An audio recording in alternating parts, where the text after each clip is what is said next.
YouTube channel, Quezon Province Realty TV. Okay, it's me again, Miss Geraldine Villarasa.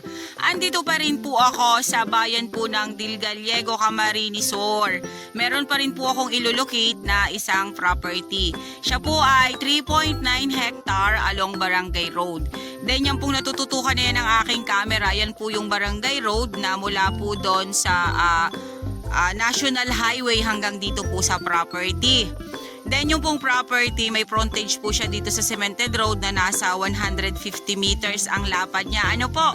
Then ito na po ang 3.9 hectare ng Dilgallego, Camarines Sur. Okay po, dito pa lang po sa bungad, ayan, mayroon na po siyang source of electricity. Ayan, ayan po ang kable. Then may cellphone signal din po at nakakasaga po ng chat ang aking telepono. Okay, tara po, papasukin po natin yung area. Samahan niyo po ako.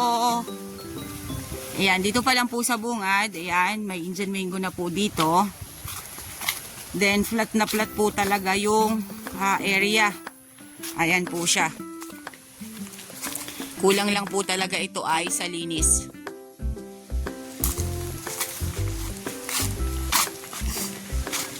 Ayan po. Ang mga nyug po niya ay mga bago pa lang pong tanim. Dito po sa side na to. Pero marami po itong nyog. Ayan po, makikita naman po ninyo, may mga bunga siya. Maganda po siyang mamunga kasi mga mabababa pa. Matagal nyo pa po siyang mapapakinabangan. Yan. Wala pa po akong ibang fruit bearings na nakikita dito sa side na to, kundi yun pa lang pong Indian mango kanina.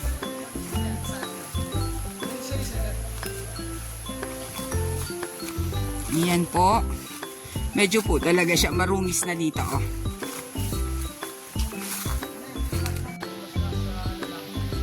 Okay. Yan po siya. Nasa 500 piraso pa ang nyog.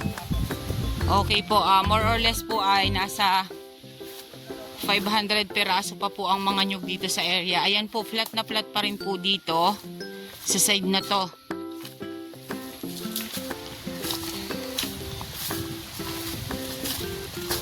Yan po ang area. Ayan, mga batino po dito sa side na to. Ayan, flat pa rin po dyan sa side na yan. Then dito po tayo. Medyo po may umislant dito ng konti. Yan. Ayan po, may langka dito sa side na to. Ayan, medyo po dito umislant ng konti sa side na area. Ano po? Yan. Pero pantayin pa rin po siya pagdating dyan sa may bandang yan.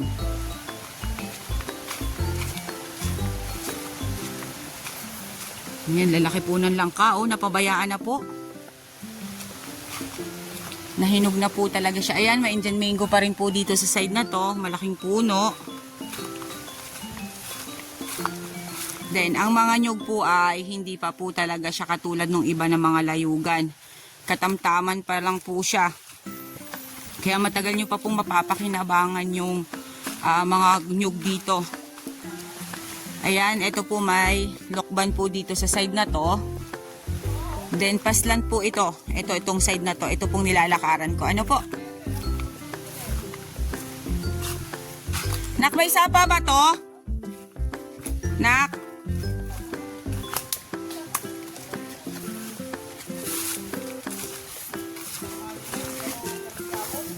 Okay po. Ito po ay nag-flat na po dito sa part na to.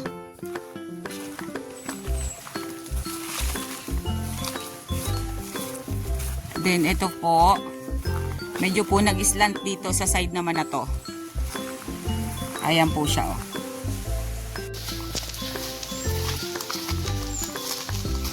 Ayan po, natututukan na yun ng aking camera. Flat pa rin po siya. Then ayan. Halos po talaga ay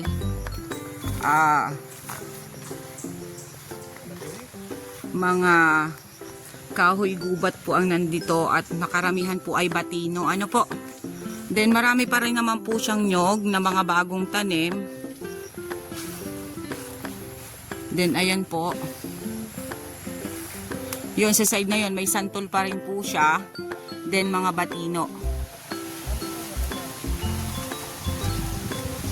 Ayan, medyo slant po din dito sa side na to. Kulang na lang po ito ng 1,000 square meters sa 4 na hektarya. Ayan po, meron po ditong Nara tree na maliit. Then ayan po ay may antipolo sa side na yan. Ayan, umislant din po siya dito sa side na are.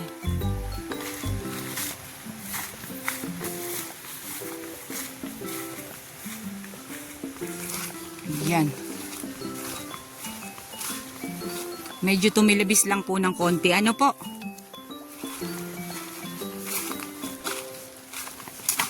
Maganda naman po yung ganitong klase lang ng lupa na medyo talibis lang po ng konti. Ayan pa po sa kabilang side. Yan, pantayin pa po dyan. Then dito po sa side na to, paparto sa may akin na to, medyo po siya tumalibis ng konti. Ayan, meron po siyang maliit na sapa. Pero wala po siyang tubig.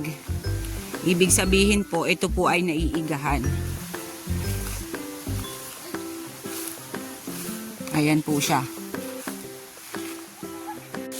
Yan, kasama pa rin po siya. Ganyan.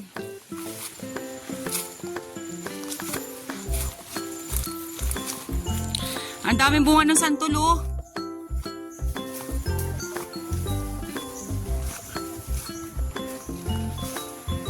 Ayan, flat na flat po din dito sa side na are.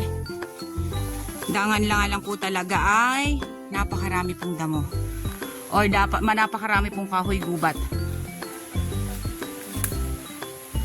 Ayan po. Sa makakabili po nito, sila na po talaga ang mag-i-improve ng area. Kasi talagang hindi na po naalagaan ng seller. Pero kung sa ganda po ng property, maganda po siya. Along cemented road. Tapos 3 kilometers lang po ang layo dun sa National Highway. Then halos ang korte ng lupa ay halos lamang po ay flat. Ayan, then wala po tayong bundok na makikita. Paslant lang po yung kanyang kalagayan ng lupa. Ayan, napakarami po niyang mga nyog na maliliit. Yan po ay matagal pa po ninyong mapapakinabangan. Ayan po siya, oh.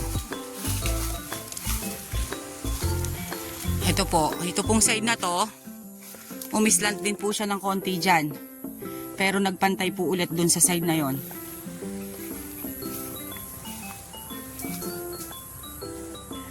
Yung pong about sa title at about po sa price, ilalagay ko na lang po sa details. Ano po? Iyan.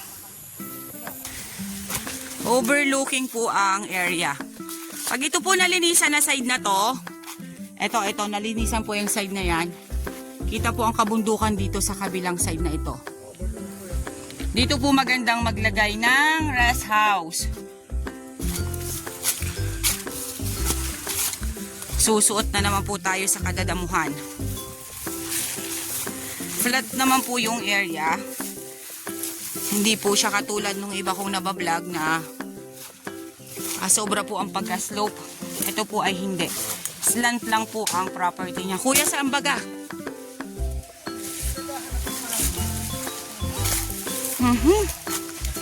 Ang hirap naman diyang sumuot. Baka yung mga damo ay nangangagat ay.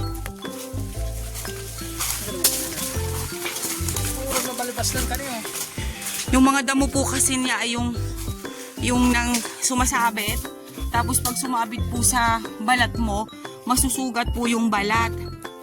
Kaya talagang iwas na iwas po ako lagi. At pagkakatapos ko pong mag-vlog, pulos po sugat ang aking mga braso.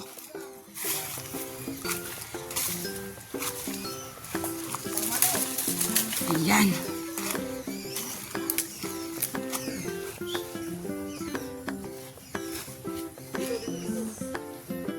Ayan po, pag nalinis po itong side na to, ito pong part na to ay overlooking.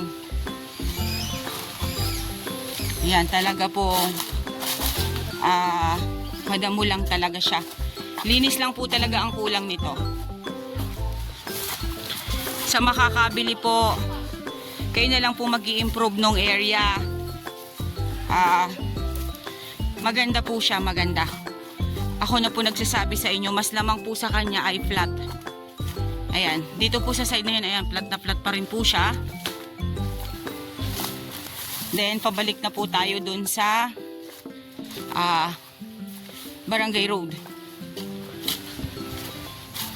Ito po yung dito sa may bahay nung seller. Ayan, flat na flat po dito sa areang to. Mas lamang nga po talaga sa kanya yung flat.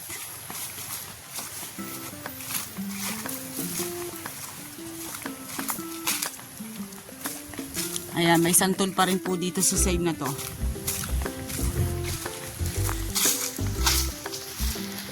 Okay guys, sabihin nyo na po ang property namin. Dito po ito sa Del Gallego, Camarines Sur, along Cemented Road.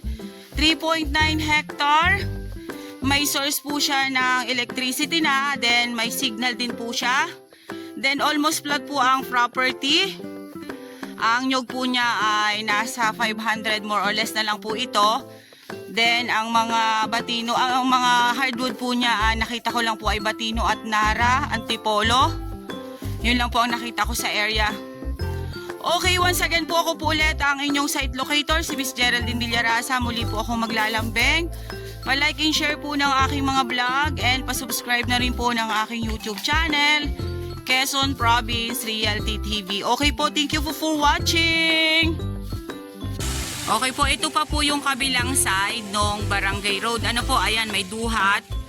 Then may guyabano dito sa side na to. Ayan po yung cemented road. Kasama pa rin po yan doon sa 3.9 hectare. Ito naman po yung kabilang side ng Barangay Road. Ano po?